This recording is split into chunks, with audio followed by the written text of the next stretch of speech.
You are watching Southern River Sports here on KQEG. I'm your host, Terry Erickson. Each week, an inside look into sports, into wellness, and into fitness. This week, we continue our look at high school football in the greater La Crosse area with our guest today, newly appointed head coach at Bangor.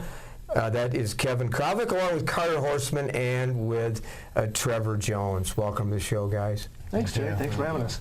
As we tape the show, Coach, training camp just getting underway. High expectations again, Division 7 defending champs. Spotlight on Bangor, of course. Training camp began this morning as we tape the show here on August 1st. Talk about the way training camp has changed over the years since you played, since your early coaching days, and what goes on now in training camp. Well, you know, the NFHS, National Football, High School Association, stuff like that, has really done a lot of mandating with number of minutes, number of contacts you can make during a day. They're real concerned about, the concussion issue and all that. But they're also worried about heat exhaustion. They're worried about retention of players and things like that. And so, you go back to the old school days when, you and I used to play, you had 2-a-days, you'd go maybe, 2, 3, 4 hours in the morning, then 2, 3, 4 hours in the afternoon. Those days in Bangor are long gone. Ever since I joined with Rick Mullenberg at Bangor, we've just gone morning sessions, and we go, generally speaking, we'll go 8 to 9:30, take a half-hour break, maybe then come back and go from 10 to 11, maybe 11:30. John Gruden said in a recent interview that training camp should be have high expectations, of course, but it should be physically demanding and it should be mentally demanding. You agree with that? I really agree with the mentally demanding. I think that's the one thing that we push and strive is through repetition that we really get that part of it done. The physicality, as a high school student, your preparation for the season is all dependent on what you put in during the summertime. We do a great job in the weight room. We do a running program in the summertime. So the physicality, we don't need to, I can see where John Gruden used to go back to maybe, the glory days of the Packers when, they would come in and they would, set a 6-pack of beer down and a cigarette down and say, okay, now it's training camp. We don't have to do that. Our kids come into camp first day and they're in shape. So the physicality part is already there. Speaking in shape, Carter Horstman, I watched you play last year. I know your success, a junior. It certainly looks as though you're in shape for training camps. Talk about what you've done to get in shape, both mentally and physically, and what your expectations are and your goals for training camp. Well, my goals for training camp are just get a little bit better each day, mentally and physically. What I've done to get in shape this far is showing up at the weight room every day in the morning for an hour and a half, lifting, getting my other teammates in there. Because obviously, just getting myself in shape isn't going to help the team. It will, but it will only a little bit. Just everyone on the team has to be in shape. Well, and you show up, which sends a powerful message to your teammates, to the school, to the community, and so on. And Trevor Jones, a senior, this is kind of your Shangri-La. This is when you need to shine as a senior. So seniors, the expectation is even higher for you, Trevor Jones. Yeah. I think just being a leader this year out there is going to be key for me. How will you display that leadership in training camp? Just like picking up teammates if something bad happens, just to help them out, and if they have questions, help them in that mind, and just being there and letting everyone know that we're going to get better every day and everything's going to go as it should go. Not all athletes are ready for training camp. Not all athletes really want to play. Not all athletes are completely committed. Now, you as a senior, if you notice that some of the players are maybe just not ready to play, on the verge of quitting, having some struggles, how do you intercede and provide some mentorship to them? I think just telling them that everything's going to be okay, even if it is a tough day of practice. Just come back tomorrow and it's a new day, and you're going to get better and everything's going to be okay in the end, because it's only 3 hours of your day and it's going to be okay, because when it gets to Friday Night Lights, it's all better. Training camp, certainly determining and finding roles for players, Coach Kravik, and making sure that players understand what it means to be a Bangor student athlete. Looking at players, kind of exploring where you're going to put in different positions. How do you do that? I think, in my experience, that's been my biggest strength, is being able to evaluate talent and put them in the right place to be successful. The X's and O's are, for maybe people that have higher degrees than me. But I think that if you find the right kid for the right position and motivate them and teach them the nuances of that position, that they're going to be successful. A lot of people are interested in following Bangor football, of course, and Bangor athletics in general. But it was kind of interesting how the evolution of you after the season, thinking about stepping down, and you're the athletic director, and maybe spending more time with that particular role.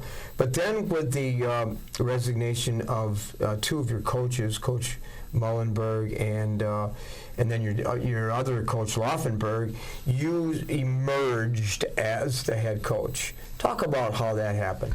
Well, after the state game, and Rick and I had talked during the season, and I had expressed that I was going to resign after the season, just to spend more time as athletic director and get more involved in, just all the other sports. So I resigned, and then, I looked forward to having a summer off, so to speak, and not have to be in the weight room every day and take care of that, and then have a little bit of time in the fall. But then when Rick was assigned, or he got the assistant principal job, and at first it was going to be a 9-12 job, and then the district decided to make it K-12 with the assistant principal job. So it expanded his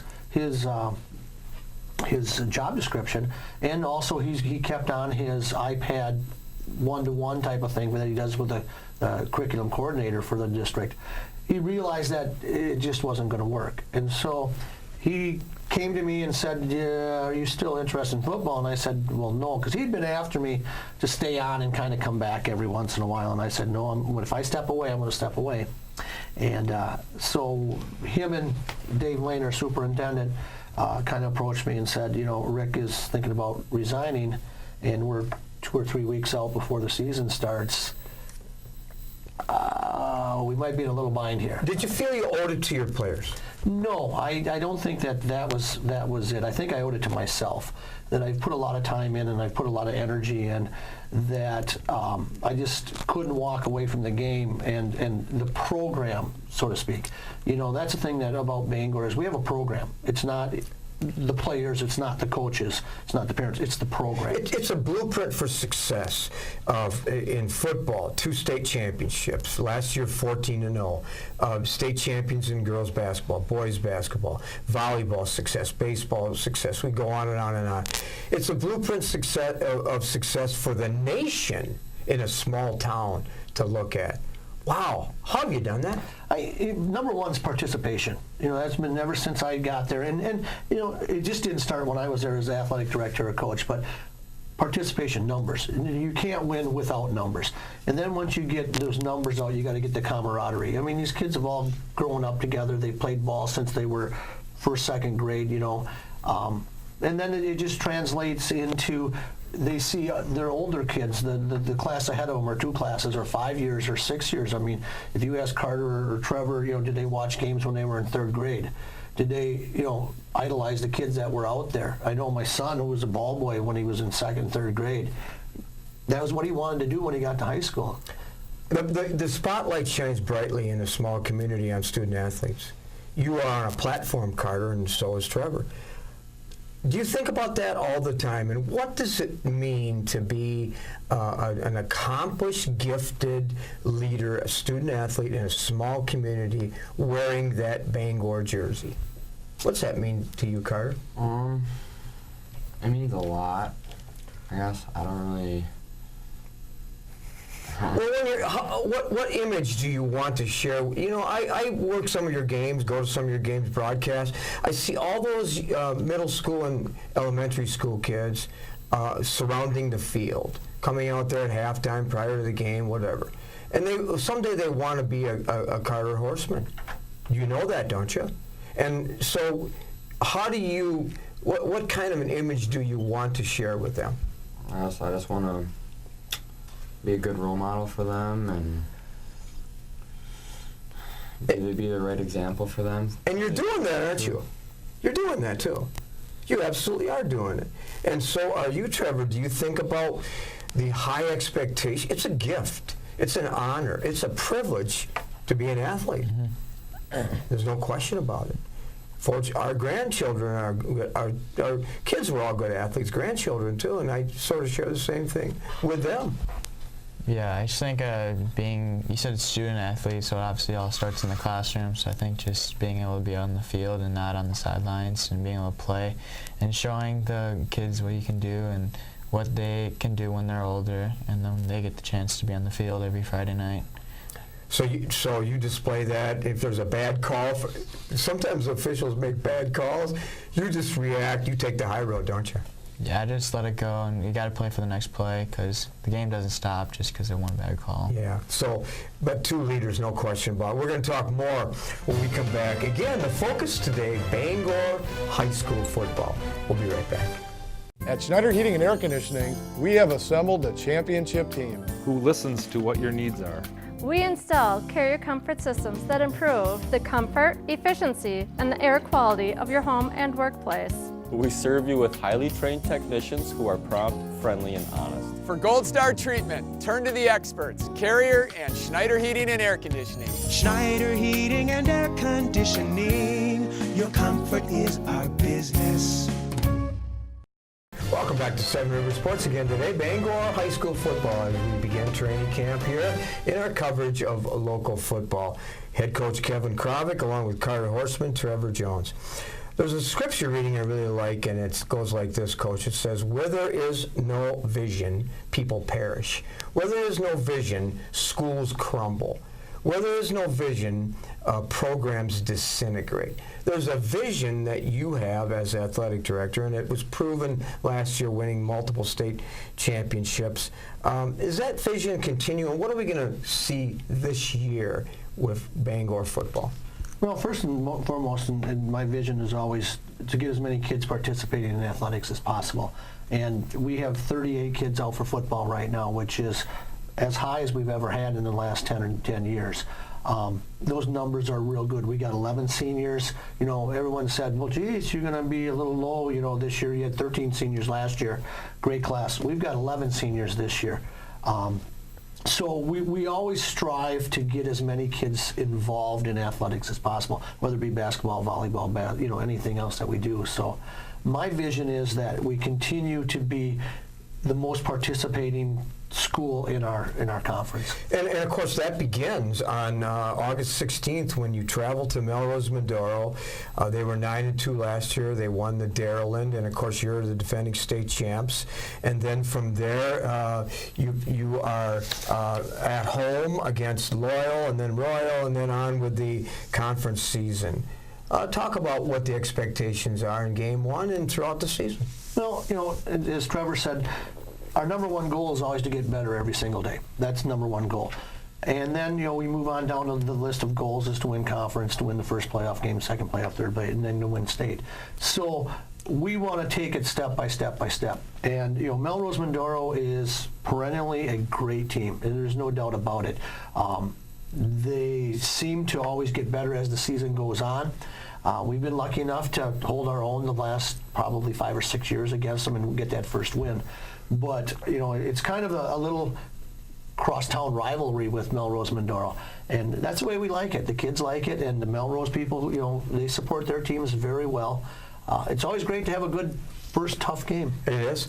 Well, and Carter, three-sport athlete, most valuable defensive player last year, season tackle record, Gatorade player of the game, and then in-state championship, and so on. Goals for Carter. What are we going to see this year from you? From me, I'm hopefully gonna have 10 tackles a game, a good number of rushing yards per game, I guess, whatever it takes to help us win. And My coach would always say to our defense, when you play defense, arrive at the scene in a bad mood. In other words, be ferocious in how you hit people. How do you hit people? Ferociously. Do you arrive in a bad mood? Yeah. Now, keep in mind, there's an emphasis, re-emphasis again this year on using your head and your tackle technique. And do you work on that? Yeah, Coach Kravik teaches us all that. We're good at that. Points of emphasis, shoulders, wrap up. Yeah, just keep your head in front of the direction that they're going and keep your head up. Don't have your head down, otherwise you won't be able to see what you're hitting. Trevor, three-sport athlete, student. You had some accomplishments as an academically. You were honorable mention in baseball, student council. You have the high expectations for yourself for this football season and beyond. Yeah, I think this year I'm going to try and do what I can do. Defensively, I want to step my game up a little bit, get a couple more tackles every game, a couple more interceptions. I only had 3 last year, so I'm hoping this year to be able to fly across the field and grab a couple more of those this year. And is that your biggest skill as a defensive back? I mean, instincts, reading the quarterback, timing, and all those kinds of things? Yeah, I think so with me, because baseball I play center field, so it's a lot of the same skills. Being able to read a ball, it's like being able to read a quarterback, follow their eyes, and be able to just get there before they even want to get there. And you're a student leader too. You're student council and 4-H. I mean, you making the most out of your high school experience, and so you lead by example on student council too. How do you do that? I get involved a lot. There's a lot of things that we do that spreads messages, not just across the high school, but the middle school too. And I like to go down and spread those words. We have a lot of Dude Be Nice Week we had last year. So it was nice being able to go down to both ends of the school and be able to just be a good student and a good leader that way. You've had a lot of coaches over your years. Describe for our viewers what you think is the most effective style of coaching. Well, since we're talking about football, I think for football, just someone that can motivate you a lot. Like before every game, like Mr. Mullenberg last year, I know his Thursday night speeches were always the best because just got you motivated for a game, and it was like, let's just go play tonight. Like, we're ready. So I think those are the best coaches that can get you there ready and motivated to play. Who else has inspired you growing up? My dad, obviously, he's a coach, and he's always had his input to say on how I can get better.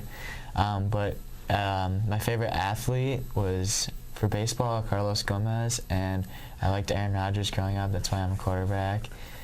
So I wanted to be like them as a kid, so I just got better and worked every day. And the Golden State Warriors and Kevin Durant? I liked him actually better when he was on the Thunder down in Oklahoma, because he was just the star down there, and him and Russell Westbrook were just too dominant. Do you know that players. Kevin Bryant's one of the most highest paid athletes in all sports because of his endorsements? But he also is one of the most giving, philanthropic athletes.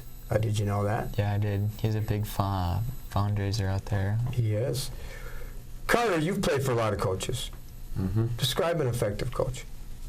I think effective coach is one that doesn't just scream and yell at you, but puts you in the best position that they think you would do well in, and not one that just puts you in a position because you have to be here and because I said so. Everyone is good where they fit in. So I think a good coach is one that encourages you and teaches you a lot. A lot of people have inspired you. And before we went on the air, I read too that the guy to your left happens to be one of the people that's inspired you. Talk about that, about how Kevin Kravik has inspired you. I guess if there's any person that can get someone to play for them, it's definitely him. He knows how to get you to play, and I don't know, he's just always been a guy that I thought that was funny, energetic, and just makes it fun. Speaking of you, Coach, last time you were on the show, it was an inspirational, emotional interview. Give us a real quick update on Kevin Kravik, your son. Well, Kellen will be starting his junior year down at Illinois State. He has been all Missouri Valley the last 2 years in the pole vault. He finished second indoor and second outdoor last year. He went 16.4 indoor and 16.6 or 16.7 outdoor. He's on the honor roll, which makes his mother more than happy about anything else. And his goal is to be academic All-American. That's his goal next year. He's pre-dental with the hopes of being an orthodontist. And I'm not surprised at his success with good parents and so on. Now, you said he was his pole vaulting. Did I read something right that Kevin Kravik was a state champ too at Deerfield High School? Still, probably still used a steel pole and landed in sawdust, but it was in 1978 I won the state title. That's awesome. Carter, honor roll, you want to play college football, career, and so on. Talk about that. I don't really know where I want to play, but I know that I do want to play if it's possible. As far as my career goes, I kind of want to go into like either business field or like maybe an accountant somewhere, something like that. Part-time work too. You are an industrious, energetic, ambitious worker. You have all kinds of jobs. Mm-hmm. I unload hay for Robbie Tenner and a few other people. I mow like 10 lawns in the summer, play Legion baseball, summer league basketball. You unload hay. There's a little commonality between you and I, because when I was young, I used to unload hay too in a little community called French Creek right by Ettrick, Wisconsin. So I know what it means to unload hay. And Trevor, too, you're a senior, so this is your last year. You begin a new chapter of your life this next summer, but where will we see you in college and in a career and maybe 10 years from now? Well, I'm not completely sure what exactly I want to do. I'm thinking engineering or like carpentry, if not like an ag business. So I'm kind of thinking UW River Falls right now or like Platteville. So you have a gift in that area, which is, I wish I had that gift actually. What's something people don't know about you? I don't know. I don't know. I guess I put in a lot more work than people like think. You have multiple jobs. I do. I work for my uncle on our family farm that's been up for many generations now, Monday through Friday. Saturdays I work at Russ Davis Wholesale. And then Saturday nights I also DJ on a party bus out of Bangor, Redneck Express. He DJs! Wow! And I Little League baseball and softball games on like Monday through Thursday sometimes. Are we talking, Coach, about a typical small town student athlete? The ones that are super motivated, don't want to sit at home and play video games.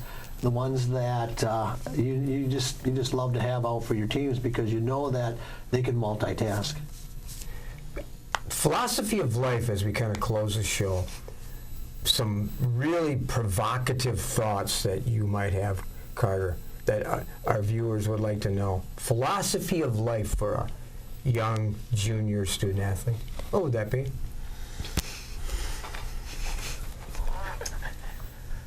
Something about living each day. Yeah, I guess live each day to its fullest. I mean, don't ever give up, and don't turn down the opportunity to do something you love to do, I guess. Awesome. How do you live each day to the fullest? How do you model that? I do what I love, and I do it 100%. I know you do. And a deep thinking Trevor Jones, philosophy of life. I think just have hope. If you hope you can do something and you put your head and mind to it, you can more than likely do it. We used to, our coach used to have a slogan, HOPE, too. It was an acronym, helping others provides enjoyment. That's what HOPE's all about. And hope for the Bangor Cardinals is to repeat again, right, Coach? It's the ultimate goal. 2 out of the last 3 years we've been there. The 1 year in between there, we got beat by the best team in the state. That's our goal. Well, Brookwood was 5-1 last year, and they hope you stumble this year. Who's going to challenge you? I think that everyone's going to challenge us. We don't go in any game thinking that this is going to be an easy game. Our first game of the year against Melrose Mindoro, our second game against Loyal, our third game against Royal. Every game is a tough game, and we play them like they come. A target on the back of a Bangor high school football, a proverbial target on the back, but something tells me they'll be up to the challenge, and I'm quite confident they'll have another successful season. It's been a privilege, too. We're all fans of small-town athletics, just the quality of people that live there, and you're a great example, Coach Kravik, along with Carter Horstman and Trevor Jones. We really appreciate you being on the show, guys. Thanks for having us. Thank you. Thanks for having us. All right, we'll be back with some closing thoughts right after this. At Schneider Heating and Air Conditioning, we have assembled a championship team. Who listens to what your needs are. We install carrier comfort systems that improve the comfort, efficiency, and the air quality of your home and workplace. We serve you with highly trained technicians who are prompt, friendly, and honest. For Gold Star treatment, turn to the experts, Carrier and Schneider Heating and Air Conditioning. Schneider Heating and Air Conditioning. Your comfort is our business. Welcome back to Seven Rivers Sports. Well, week 2 of high school football in the Cooley region. Season underway with scrimmages scheduled on August 10th and 11th. We have finalized our high school and college football schedule here on KQEG, and we begin our coverage on Thursday, August 16th as we travel to Eau Claire, as the Red Raiders will take on the Eau Claire North Huskies. Hope you can join us for that game and throughout the season here on KQEG. We are broadening our list of guests as we try and improve upon our show. If you have a thought on a topic or a guest, please contact us here at the studio. Continue to check your local listing as we continue to bring you Knights of Thunder Racing every Thursday and every Sunday night at 7 p.m. Next week, we continue our coverage of high school football as we profile the Central Red Raiders and head coach Tony Service. The Red Raiders are loaded with talent and are expected to contend for the Mississippi Valley Conference title. Thanks for joining us here this week on Seven Rivers Sports. I'm your host, Terry Erickson, hoping you have an active and a healthy week ahead.